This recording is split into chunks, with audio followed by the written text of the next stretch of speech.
summertime is always a popular time to buy a house. And in the inland Northwest, we've seen home prices level off lately. But with home interest rates hovering just below 7%, are you better off buying or renting right now? Derek Dice helps us tackle this topic in our latest edition of Money Saving Monday.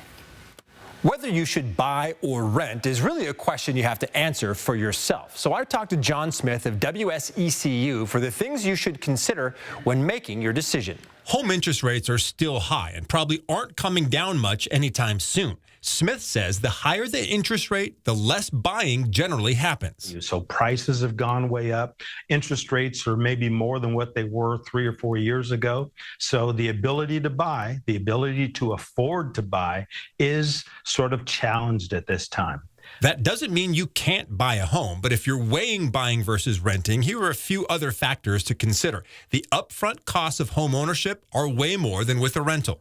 So you've got to be prepared with things like closing costs, your down payment. Those are large investments that you'll have to make, so be ready there. There are also ongoing maintenance fees and costs that come with home ownership. But if your goal is to build wealth, then buying is definitely the way to go. You won't have the wealth creation in a rental that you will in buying. Smith recommends stepping back and looking at your budget to figure out what you want to spend. Point is, what can you really afford so that you can be comfortable with life and not overburdened with financial payments and monthly expense?